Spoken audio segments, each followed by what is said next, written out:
Wow.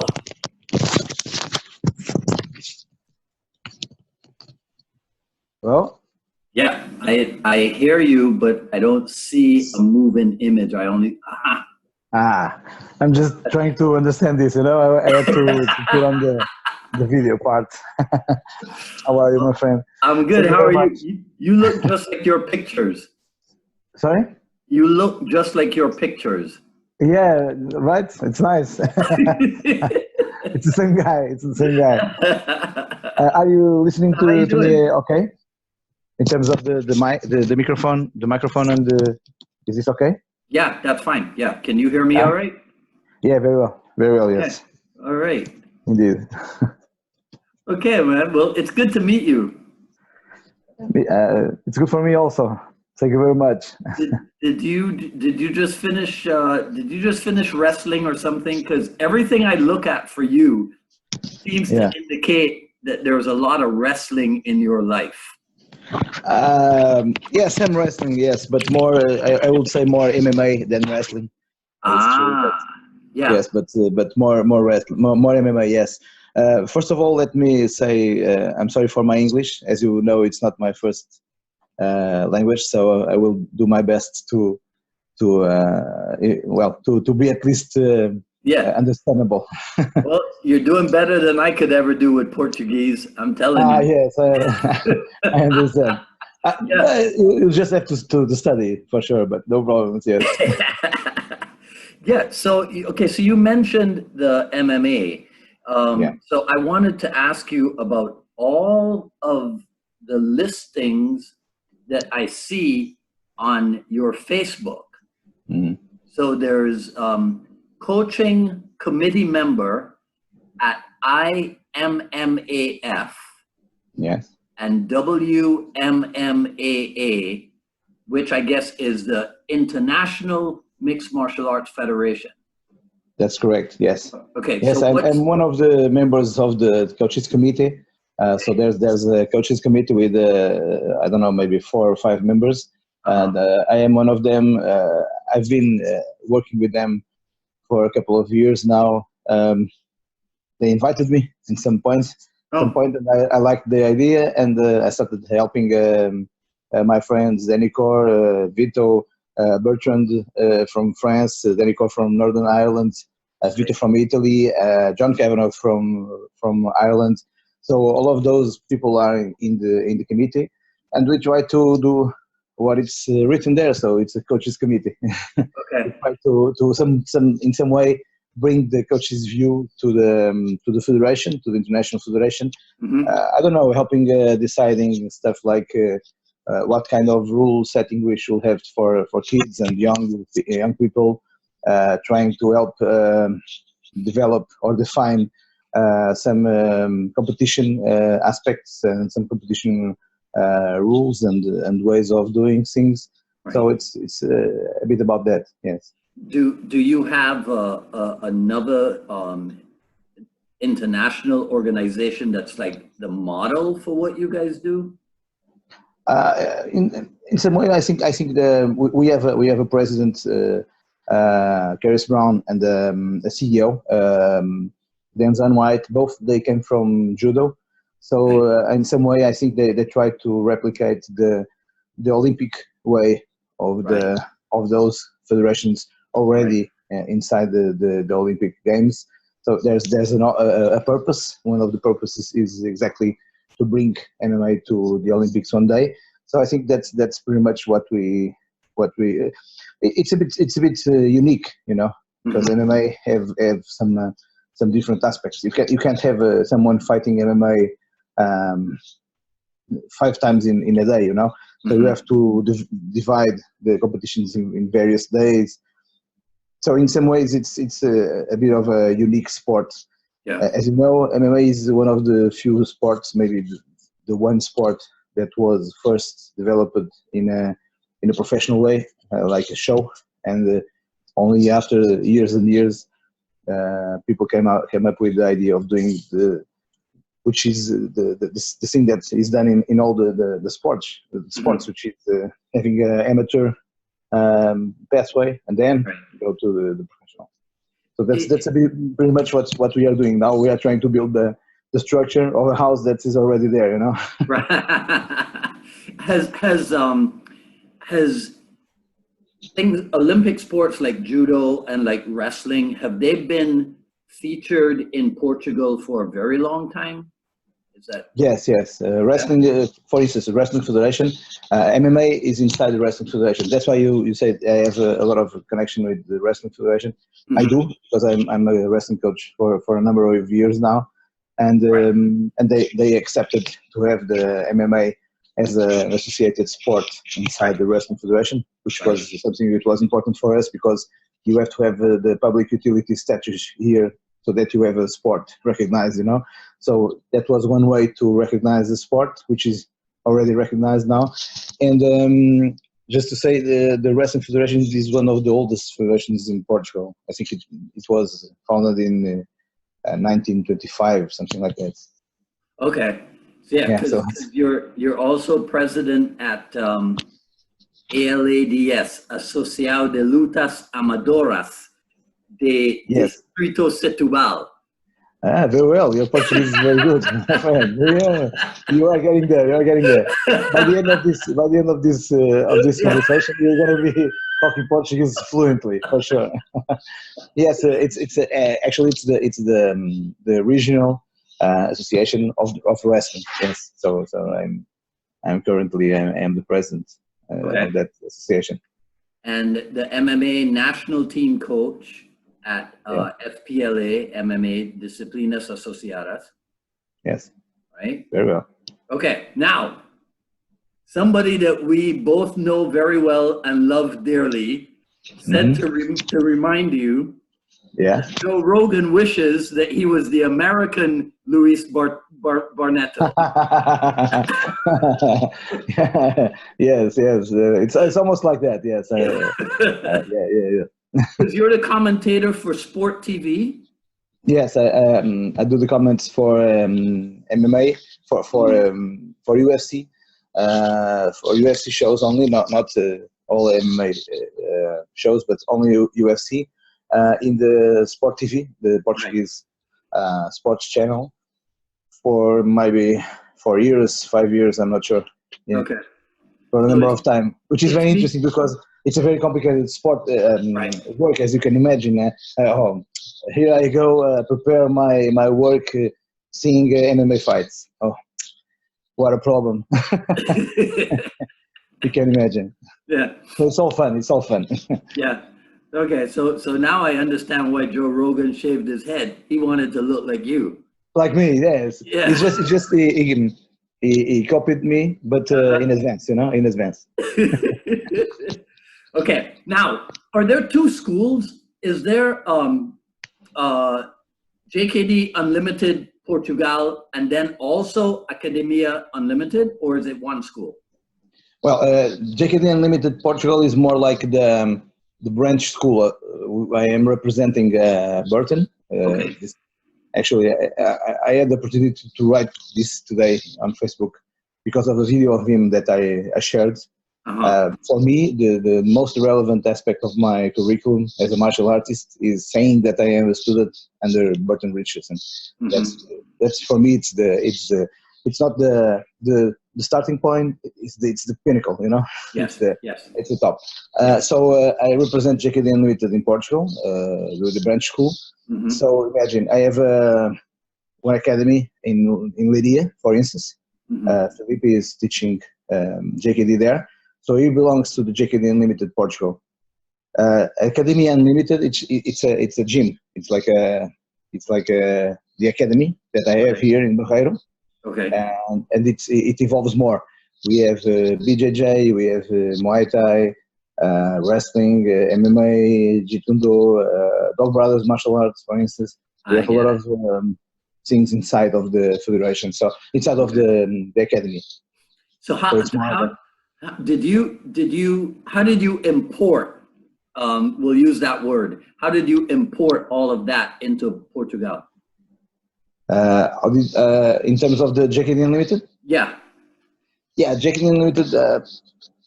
I read a magazine called I'm not sure the name in Portuguese it was Cinturão Negro.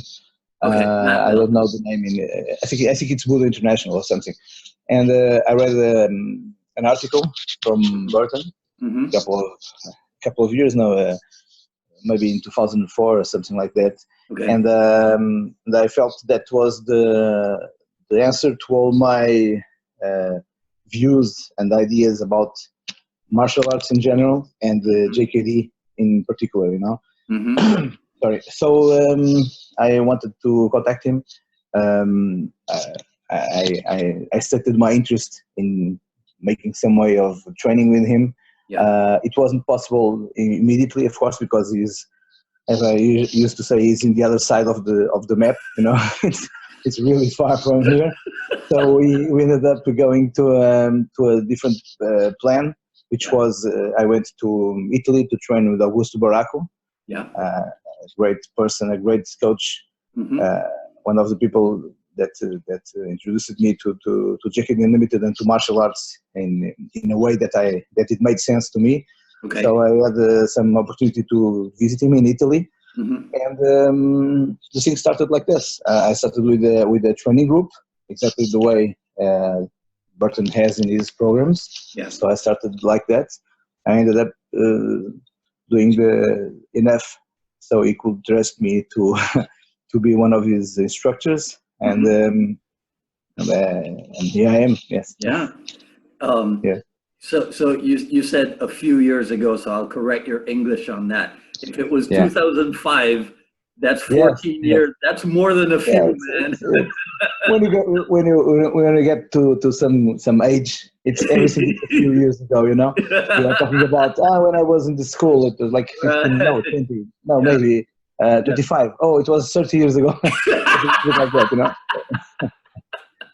Yeah, I mean, it was a bit of years. Because Bert and I we probably met over 30 years ago. He and I. Oh. Yeah, probably over 30 years ago. So I was. I wish I could say the same, you know. Say that again. I wish I could say the same. Yeah, no. Then you'd be too old, man. Yes, in that sense, okay. Then no worries. Yeah. So I was telling my student Miguel that I was going to be talking to you today, and I was going to ask you if Portugal is like a party country because of Ibiza, and he goes, "No, Ibiza is in Spain." I go, "Oh, yes. Right." So now I got to ask you. So this is the history lesson for me.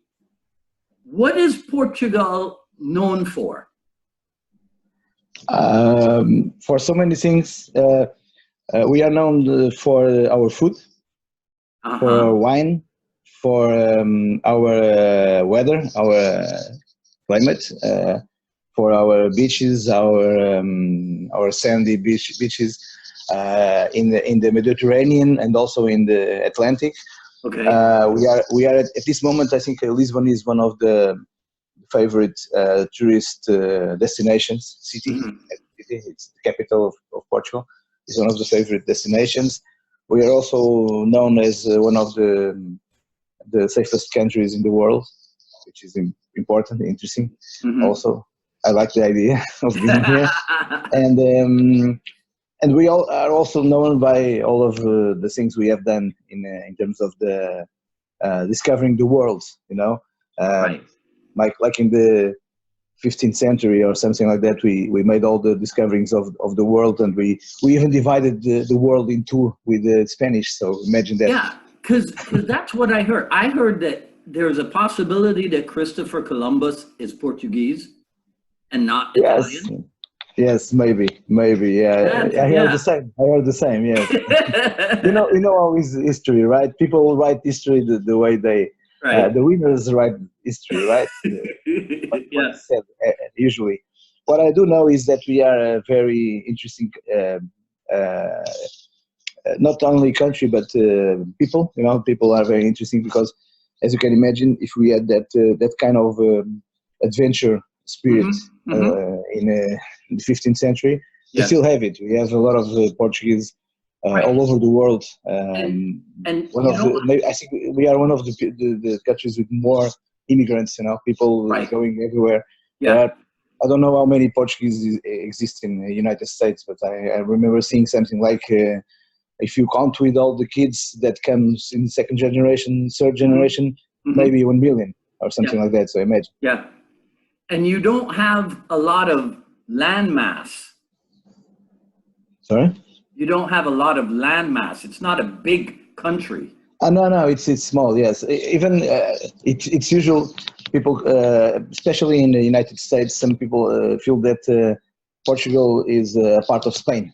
Right. It's inside Spain, which is not. We are in the side, but we are not. You can maybe drive from the one point of Portugal to the other, in maybe like I'm talking the north south, so which is the biggest, because we are like a rectangle, Right. Maybe in I don't know, 8 hours or something like that. So yeah, it's not too big. And you have 2 time zones. Yes, because we have the islands, and the islands are inside the Atlantic. So those islands, they have I think it's 1 hour more. I'm not sure. Right. I think I think it's 1 hour less. Yeah. Less. Yes. Azores, I think Azores has that. Yes. But So I'm not the specialist. I told you I'm not the specialist, and I'm okay with this because I can tell you anything. They're not gonna verify it on Wikipedia or something like that. So if I tell you something, if I tell you Ibiza is in Portugal, I'm okay with that because but so I did track some stuff. So you're known for Cristiano Ronaldo, huh? Yes, Ronaldo. Yes, Cristiano Ronaldo. Yes. The football. Football is very important here in Portugal. Okay. Yes. And what is piri piri? Which you call it soccer, of course. You call it soccer. No, I call it football. You call it football. Okay. Yes. Nice. What is piri piri chicken? What? Piri piri chicken? That's chicken. Very very spicy.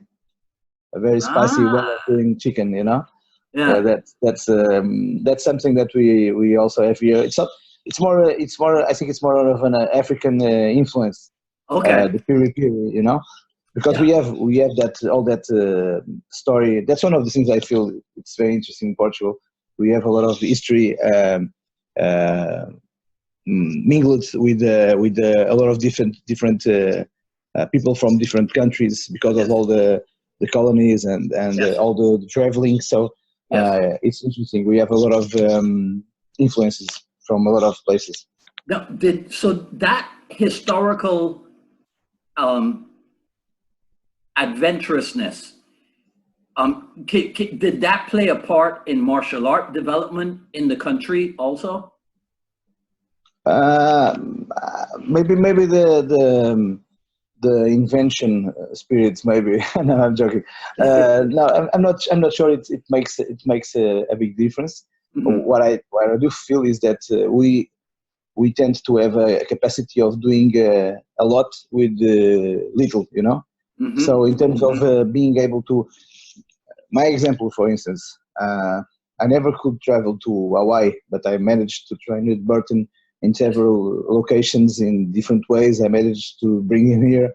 I managed to continue my studies on the thing that I wanted to study. Instead of studying something that I would have here, but it wasn't what I wanted to study, Right.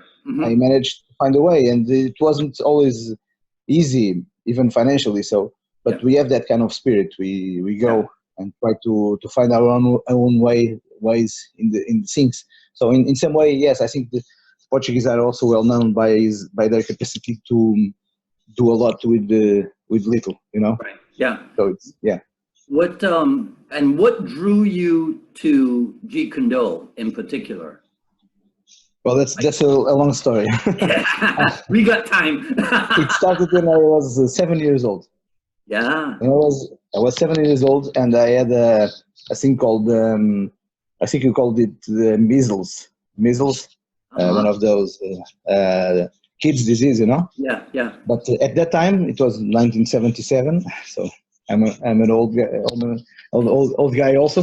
In 1977, it was a problem having that, and it could be dangerous. Yes. It was very dangerous for me. I was not almost dying, but I wasn't so okay. Mm-hmm. So finally, because of that disease, my mother accepted my long-lasting request of buying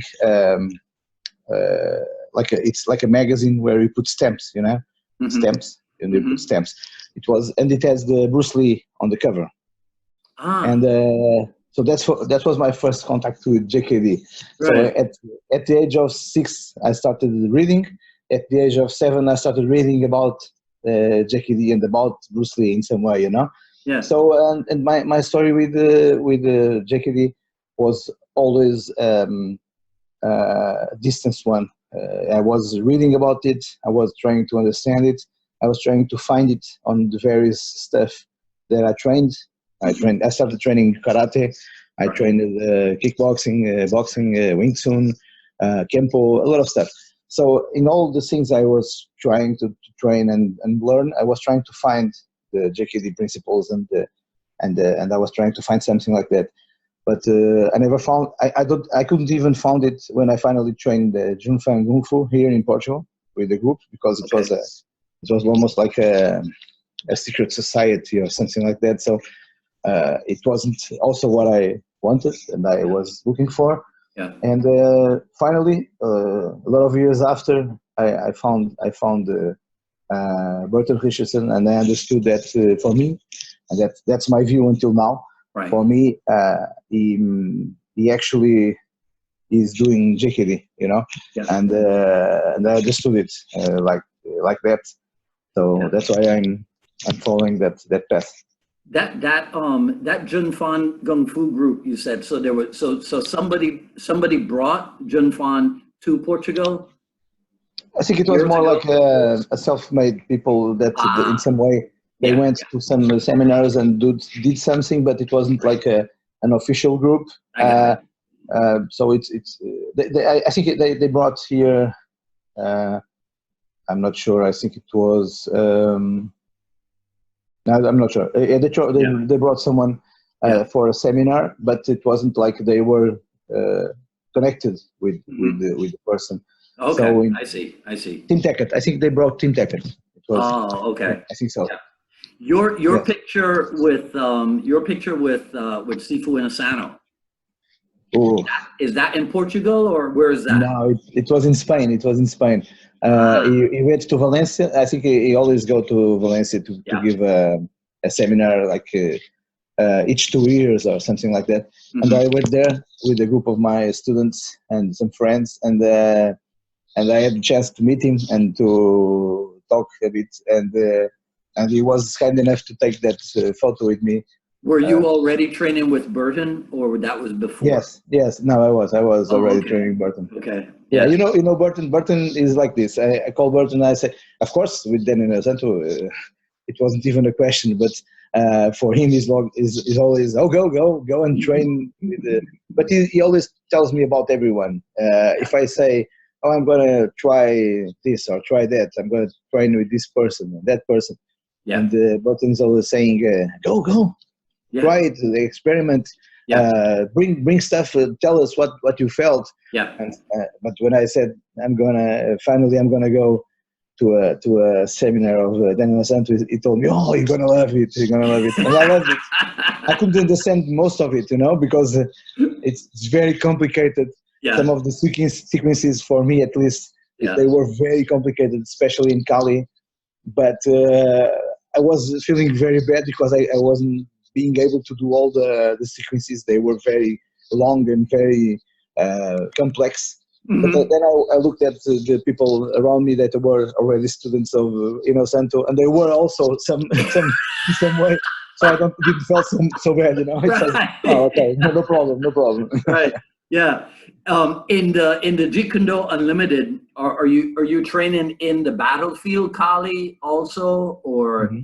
And the BJJ for the street, MMA for the street, the whole curriculum? Yes, I started in the MMA for the street. So in some way, MMA for the street, I think I'm not going to say something wrong, but in some way, MMA for the street, at least when I started, it had everything. So I also went to study more Battlefield Kali and BDJ for the street and the knife program and Silat for the street. But in some way, it's more of those programs are more of a going deeper inside of something that it's already inside the JKD Unlimited idea. So I already knew it. But yes, every time I can, and I try to have all the time to go deep in all the aspects, because I say this so many times. I'm a plain person in terms of I will say the things like I think them. I'm not very very worried with politics. No? So I'm gonna say it the way I think it. I each year in my 30 years of martial arts, each time I go to a seminar or go to training somewhere, in some moment people start teaching something that I don't feel it is possible to apply in terms of a real situation. With Burton, I'm training with him like as you said, 15 years, and it never showed me something that I would say, oh, maybe this will not work, you know. So that's incredible. That's simply incredible. Yes. Well, that's because you know he has the mind that examines and analyzes everying, and then that's what he's going to put out. He's not going to put out. And actually, if you let me say this, I feel it's difficult to reach the point where he is at, and not have the urge to say and look at the technique, for instance, and say, oh, I think we can work with this. This will be pliable, so we're gonna start working with this technique immediately. And he could do it, you know. He could do it because he has already the capacity of analyzing stuff in a way that he could do it, but he doesn't do it. He will test it, crash test it, and crash test it again. And he already knows in the beginning that that technique for sure will be, but he tries to prove himself wrong, which is the scientific method, you know. And that's something that even if you think that that's the way, it's very difficult to put it as being your way, you know. In some moments, it's easy to go out of the path and say, no, this I can easily say, oh, this will work. This is interesting enough to apply and to start teaching now. He doesn't do it. He will go and research and crash test it and test it with all those fabulous coaches he has in Hawaii or wherever, and then he finally proves himself right, and then he goes to start passing to other people, you know. That's a very, very rare thing to do. Yes, very, very, very much so. I wanted to ask you about Portugal's most famous former colony, right? Brazil. And the impact, if any, of the return of Brazil to Portugal in the form of jiu-jitsu. Very big impact. Very big impact. Yes, we have, as you can imagine, we are one of the main destinations of immigration for Brazilians, because they speak the language, and we are also in a nice place, which is Europe. So we have a lot of Portuguese immigrants coming here. Fortunately, a lot of BJJ instructors, and I will not say everybody, but most of them, they help build everything here in terms of what it is MMA, what it is jiu-jitsu here. We have a strong group of people doing jiu-jitsu. We have here the Europeans. The Europeans are done here each year. So yes, it's a very important influence. And yeah, we are lucky to have that influence more maybe than other countries. Right. What about and not just, I mean, on the whole, not just martial arts. What about American influences? Is there a lot of American influence? Not so many. I think there are those influences, especially from Hawaii in terms of Kempo. We Okay. have some very strong Kempo groups here. Yeah. I think that's the most the biggest influence we have is it's with Kempo.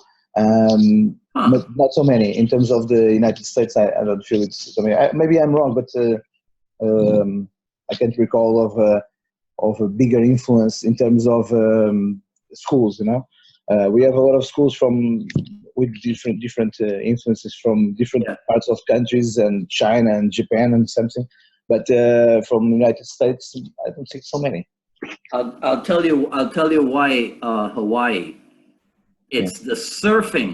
The surfers from Hawaii Yeah. came to Portugal for the surfing. Yes. There is a. I think there is a Portuguese community in Hawaii also. I'm not sure if it's big or small, but I think there is a Portuguese community there also. Yeah. I heard Yeah. that golf is very popular too. Yes, especially in Algarve, people come from different places to play golf here. Yes, it's popular. And, Not I wouldn't say popular in terms of the common Portuguese. The common Portuguese plays more soccer right. than everything else, than or football, as you also say, than everything else. And so yeah, golf is not like a mainstream sport, but it's a sport here also. So then, even before he was president, Donald Trump hasn't been to Portugal for golf. I'm not sure. I don't know. I try not to. I try not to be very well informed about that because I don't have time for that. You know, politics. As I told you, politics. I don't have time. Yeah. But this was a very political answer, as you could see.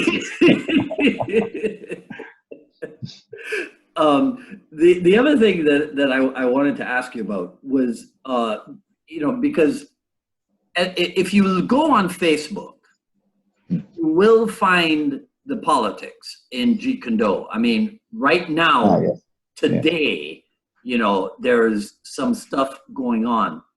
But so and there's been politics in Jeet Kune Do for a very long time.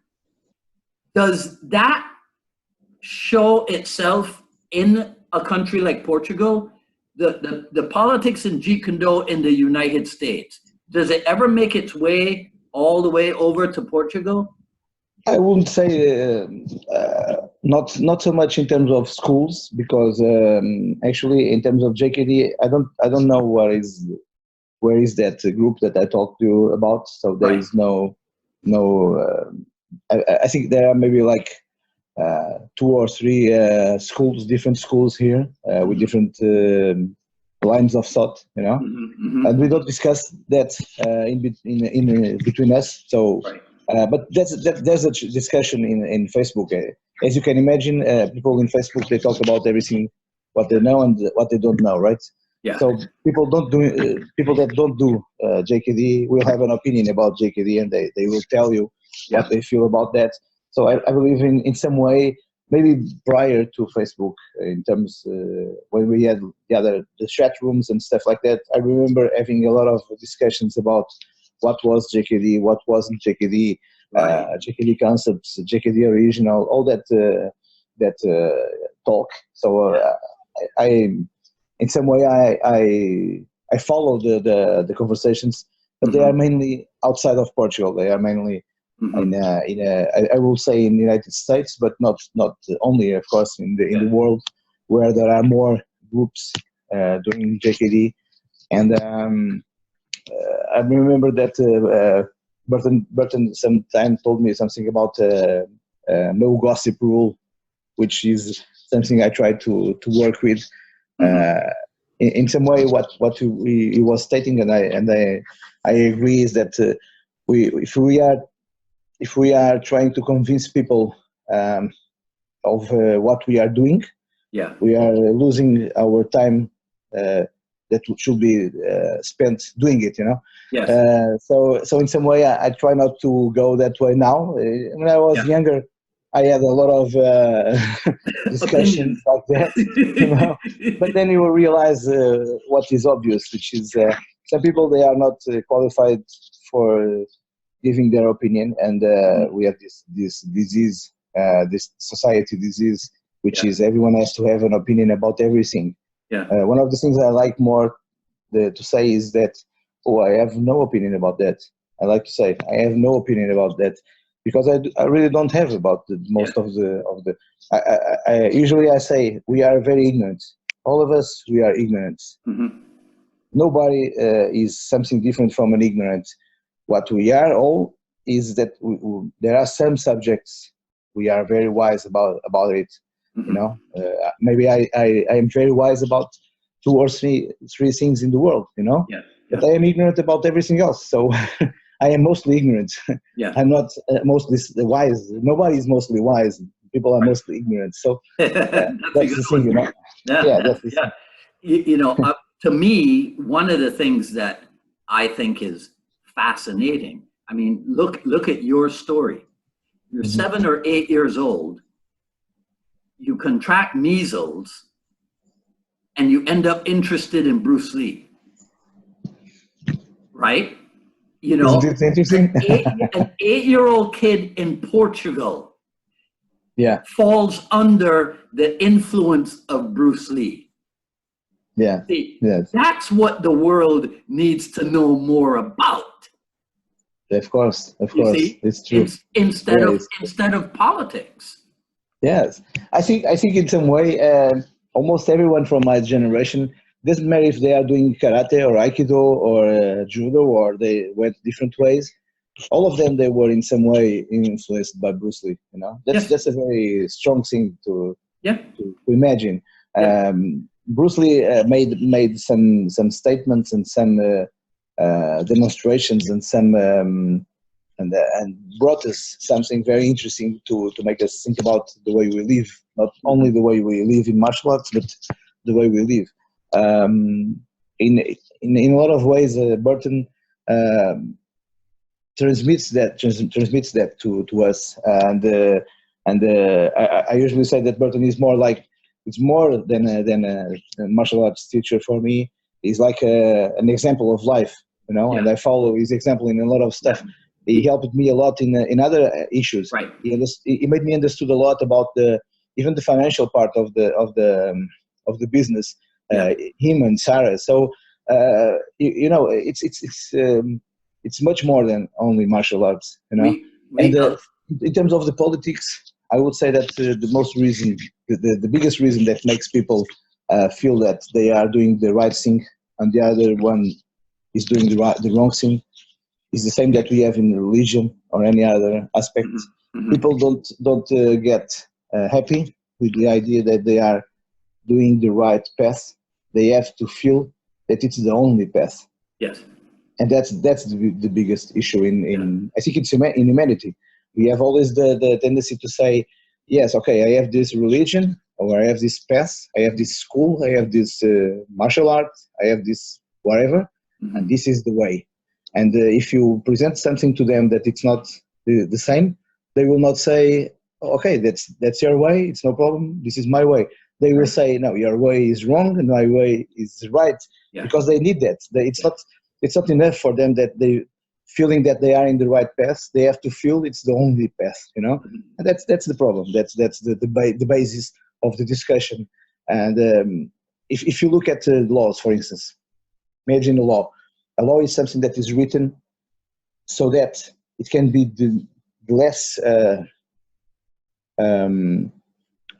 dubious possible. So it is supposed to be written in a way, and they are written long laws, right? So that all the aspects are covered in an objective way, right? Yes. And then you have the profession that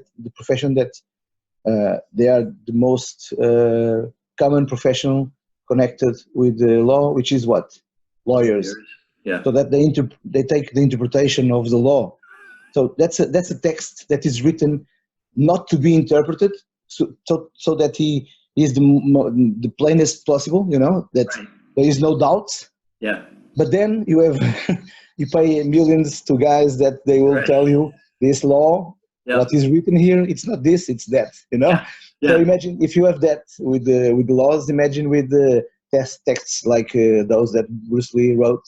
Yes. Some of them they are not so clear though. So you can try to see them in a way or in another way. So imagine that, and all of the other subjects. Right. Yeah. It's there's a lot of interpretation and a lot of manipulation, For sure, yes. going on. I'm gonna give Because you. it's also interesting in terms of business, That's why Yeah. people have to make a lot of interpretations. Yeah. I'm gonna give you, if you're not familiar with the phrase, because when you were saying it, I thought of it to describe Bert and Sarah. They are life coaches. Yes, for sure. Yes, yes. Right? I know the term.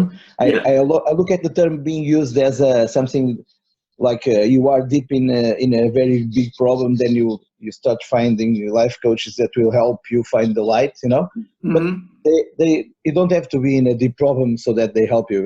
Because they are really life coaches in terms of if you have some issues in some aspects, you can really look at them and take a lot of the way you can do things, And if you can't, you can always ask them, and they will tell you. So it's the same. What one of the things that I love about him that I noticed very early on is that he was never afraid to test himself. Yes, yes. He was never one to like hide behind a name or hide behind a certain accomplishment. He was always willing to be honest with himself and with others, which is exactly what Bruce Lee said we are supposed to do. And he also said it is a very hard thing to do. Remember, and I think it's because it's so hard that so many are not doing it. Yeah. It's a shame. It's a shame, but yes, Burton is exactly like that, and he's doing it, and I know that some of the people in JKD community can look at what I'm gonna say and oh, this is too much to be said, but I really feel that he is doing what Bruce Lee would be doing if he was alive and still kicking. I think JKD Unlimited will be pretty much the thing that Bruce Lee would be doing if he was alive. So I really feel that and believe in that. Now, somebody will argue with you that Bruce Lee wasn't interested in competition. So then the question that you would have to answer is, what is the value of competition for a martial artist? So not even a professional competitor, but what's the value of competition? I would say that you can have all the values of competition in the way you train, if you want. If you are really serious about the way you approach training, if you are well conducted, you can do all the crash tests and all the hard testing and take all the advantages in terms of the martial artist that you want to be without doing competition. I can tell you this, MMA starts in my life because I was a JKD instructor here in Portugal, and one of my students, he liked a lot the things he was trained, and there was a competition, and he wanted to go there and test himself, and that was for him his path, Yeah. And because I am always trying to open the doors of my students' path, I opened that door, and I said, well, I'm gonna coach you to go to a competition. Let's see. This is new for me also, so let's try and do it. Right. And so we went that way, and after one came another and another. And when I looked, I was also a MMA coach, and not only a JKD Unlimited instructor. But as a matter of fact, most of the MMA that I teach is profoundly based in JKD Unlimited. So I take away all the streetwise aspects, all the street techniques, and the weaponry, of course. Could be interesting, but not. I don't think they let them go with weapons inside the cage. So I try not to go this way, but it's the same. And for some people, that's their path, you know. For other people, it's not their path. For instance, I don't have a competitive spirit. I tried to compete. I competed in Kempo, in karate, but I was never. I didn't have that flame. You know, there is a flame you need to have, especially if you want to do full contact. I even fought in a Dog Brothers meeting once in 2007, and it was very interesting. But I felt it's not my thing. It's not my path. You know. Yeah. So I think the competition can be very important for people that feel that is that's their way. You know. But you can go really deep, and you look at Burton and all his students, and you see very deep understanding of fighting and of martial artist spirit, and all the endurance and the strength and the various aspects, and you don't see them competing. It's not 100% necessary. At least that's my view. Yeah. So if somebody said, well, how can you coach people to fight if you yourself are not a fighter? How do you answer that? That's interesting, right? Yeah. I feel that we are fighters. Everyone is a fighter in some way, right? But we are not athletes of that sport, right? You have a very good example, Mourinho, which is a very well-known football coach. He wasn't so good in football. I think he competed, but very little. And he's a hell of a coach. So I think the things that make you a fabulous coach are not the same things that make you a fabulous competitor. You know, they are different. Right. Some people, they will have both, but they don't have to have it. You know, as you know, also fighters. Some of the fighters, they are not so good as a coach because they don't have the spirit, the aspects that are needed to be a wonderful coach. Mike Tyson would never be a good coach. Yeah, I'm not sure. I don't know him, but I trust what you're saying. So that's the thing. I don't feel that. And that question also, it's interesting because it's not done in any other place. You know, for instance, some of the best coaches in boxing, they were not fighters. Also, the coach of Mike Tyson, for instance.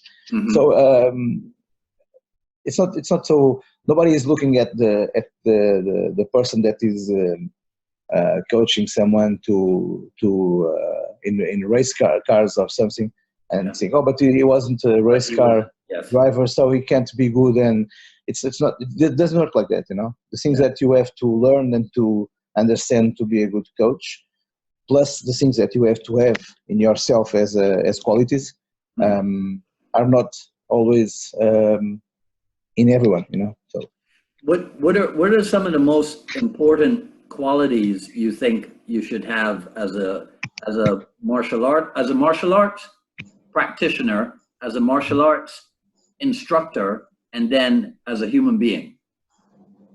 I think the most important is honesty. Honesty is the most important.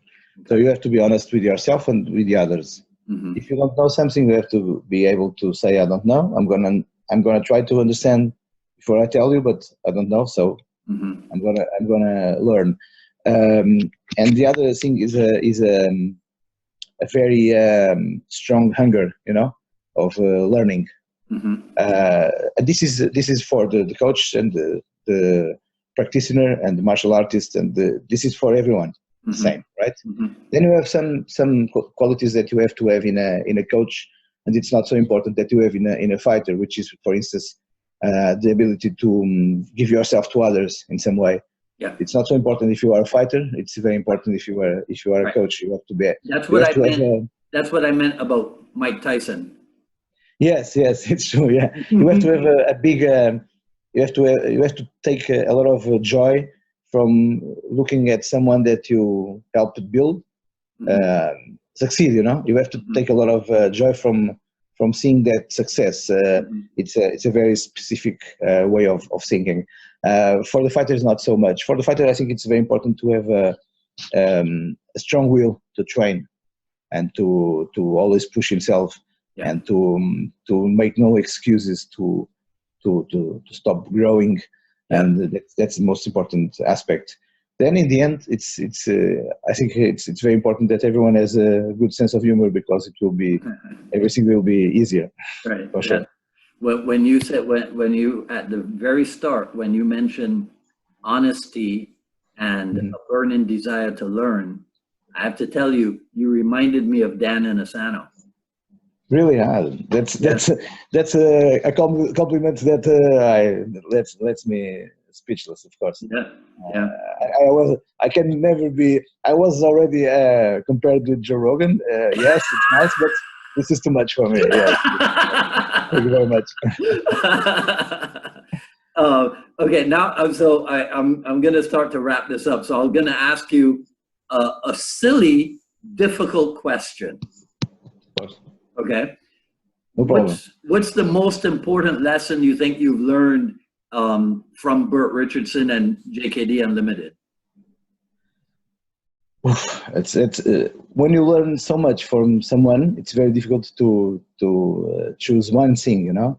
So let me think for a second. I would say the most important. I would say it taught me two very important things. One that is not very good to say here, but I will say it anyway, which is for a couple of years, for a lot of years, I thought that it was very difficult to try and make your living out of martial arts and still be an honest person, you know. And he showed me that that's possible, and he taught me how to do it. That's one of the things. The other thing is that he showed me also that the Bruce Lee's JKD is possible. So it's possible to apply the reasoning and the thinking and the training. And the aspects, in terms of training, the aspects that I treasure the most are the progressive resistance that we have always present in our trainings. Yeah. The motto that we have also, which is sweat, smile, and learn. Very important mix of things. And there is a sentence that Burton told me, and I keep telling it a lot of times. It was something that he told me, I think, in a seminar, but I use it a lot. Maybe I use it every week in my classes, which is training is never neutral. Either you are engraving a good habit or a bad habit. So you can never be training, and it's never neutral. It's like eating or anything else. It's not something that you can do it wrongly and it's okay. No, it will be either a good habit or a bad habit that you are putting inside of you. So that's maybe the one of the biggest things. But I could be here like 2 hours telling you very important things that I learned here. I know, yeah. Well, see, because what you just did, you just answered my follow-up question. Because my follow-up question was going to be, how, after learning that lesson from Burton Richardson, how do you pass it on to your students? But you answered that. Told yes, you read my mind. I'm at that level at this moment, as you can see. really big, really high. Yeah. This is the super JKD Unlimited. I can tell you a lot about this. It's still secret. This mind reading, I will not tell you more. Okay, yeah. No, we'll save that for another time. Well, listen, man, I know it's almost midnight there, right? Yes, yes, it's Yeah. true. Well, I appreciate your staying up, you know. No problem. I'm always up until 1 o'clock or two. Yes, it's. Wow. I have a lot Okay. of things to do, you know. All right. Okay. Well, maybe the next time we do this, I can send Hmm. you an iPhone and we can go Yeah, live on Facebook, for sure. Yes. right? Oh,